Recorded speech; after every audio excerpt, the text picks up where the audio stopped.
Okay, we got lady here. She claims that stinginess is a form of misogyny. I got to say it like that because of the algorithm. Okay, so let's hear this young lady's perspective. And I'm pretty sure she's going to be talking about, when it comes to stinginess, she's going to be talking about money, going by how she looks, the nose rings, the earrings, the tattoos, etc., etc. It's giving misogyny. Stinginess is a form of misogyny. I'm sorry. You don't want to give a woman money. That's bare weird. That's super weird. You want to siphon my energy, but you don't want to give me money, knowing that a woman is always going to need money. And it's not even from a place of me being poor or needy or desperate. It's just the reality that, like, that money will bring ease to my life, but you'd rather hoard it. That's so weird. You don't want to pay it forward. You don't want to redistribute your wealth. Weird. You don't think I'm deserving of reparations. That's strange.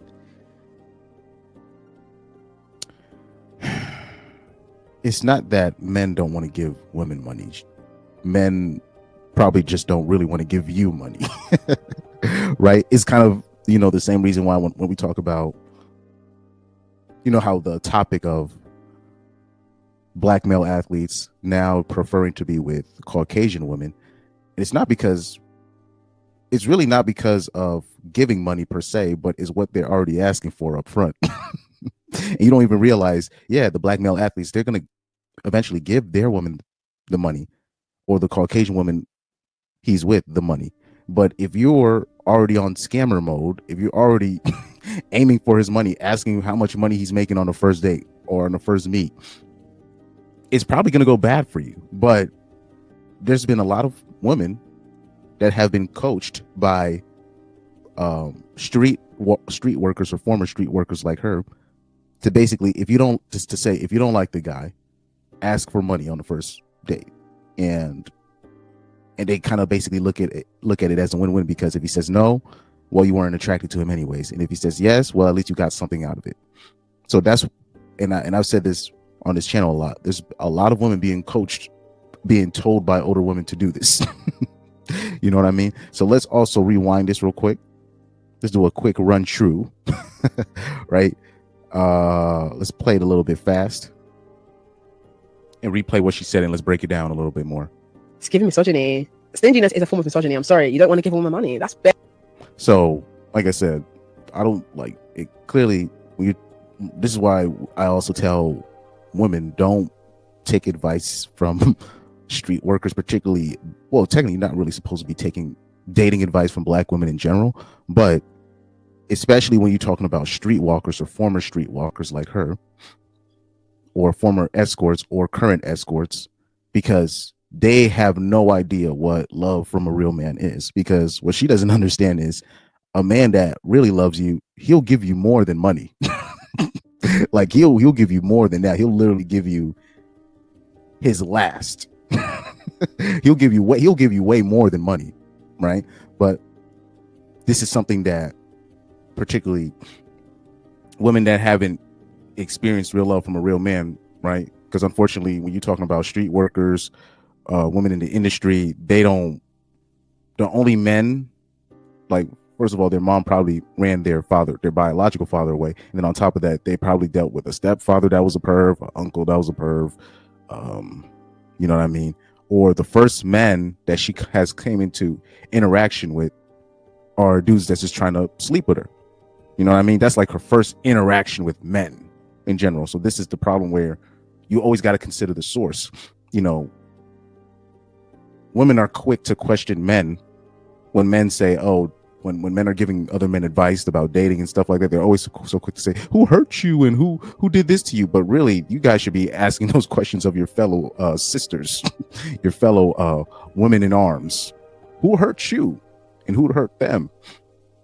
And most times you will see, particularly on the women's side, a myriad of men that hurt them, like a myriad. Now on the men's side, it's probably going to be like one woman that did that, and then, but it did the most damage. So they'll just be like, all right, I can't take these kind of risks. But for women, it's literally like a myriad, like a whole collection, books, chapters of men that hurt them. And that's why they come to the conclusion that they come to. So that's a whole other, situation. Weird. That's super weird. You want to siphon my energy, but you don't want to give me money, knowing that a woman is always going to need money. And I could tell she's talking about siphoning my energy. And whenever you hear women start talking about my energy this, my spiritual this, and she got a lot of tattoos, right? I'm talking about a lot of tattoos and a lot of piercings. She has a particular haircut. She don't got no normal hairstyle. She got a peculiar wig. You know what I mean? Peculiar extensions. That's probably a witch, but that's a whole other story. That's somebody that you should not be really taking her seriously for. It's not even from a place of me being poor or needy or desperate. It's just the reality that like that money will bring ease to my life, but you'd rather hoard it. That's so weird. You don't. So her response, yo, that's so weird. Why are you hoarding it? This is the type of stuff that particularly a lot of black male athletes complain about when dealing with black women. They will all automatically upfront will ask for money. Or not necessarily ask for money. They will ask you what your Cash App is or your Venmo, just off rip, and you're just like, it throws you off. And men that have dated will testify to the same thing. I can testify to the same thing when dating. A lot when it comes to a lot. I don't want to say most, but I will say, when it comes to the percentages of women that have been asked that will just out there just straight up just ask me for money off rip, it's been black women. But I'm talking about by far. It's not even close. It's not even close. Now, obviously, you have other troubles like getting ghosted by a woman or women leaving messed up text messages. But when it comes to that money thing, they'll pull it on you. And it comes across as desperate. It does come across as needy because they're both of those. And then on top of that, they're always trying to get their little bills paid, right? Their bills.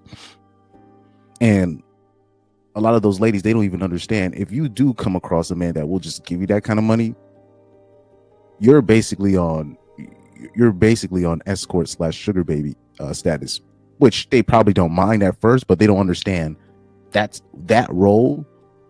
It doesn't get no higher than that. You know what I mean? Like they're fine with it at first.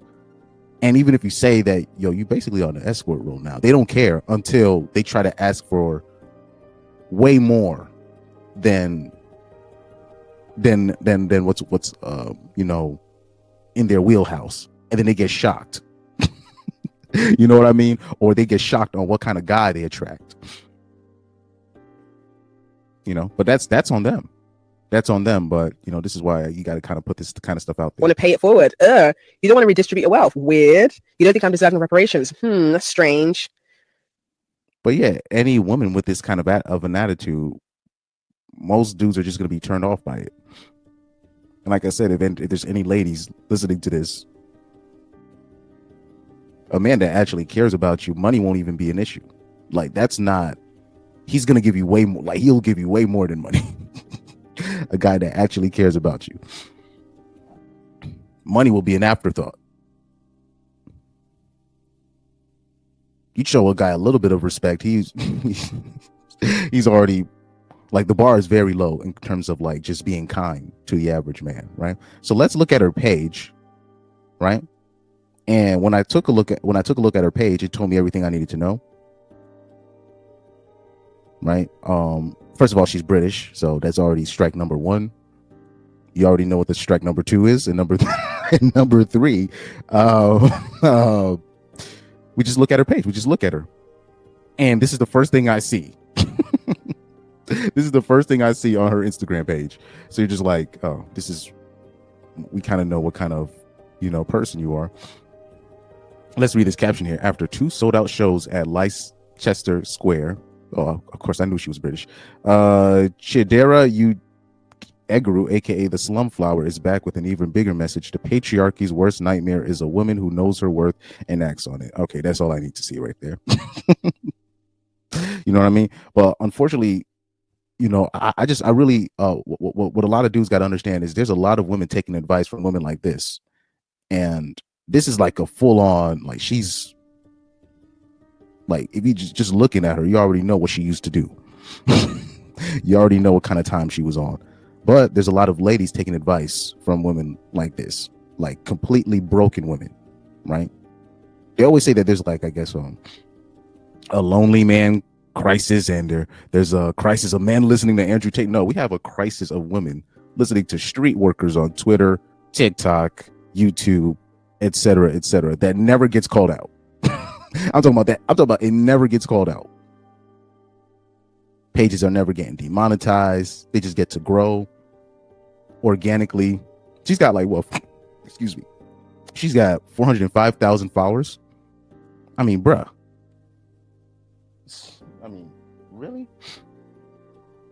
But this is the stuff that, you know, mainstream media likes to leave out. But yeah, let me know what you think of her sentiment. Do you think stinginess, particularly financial stinginess, is a form of misogyny? Please let me know in the comment section below.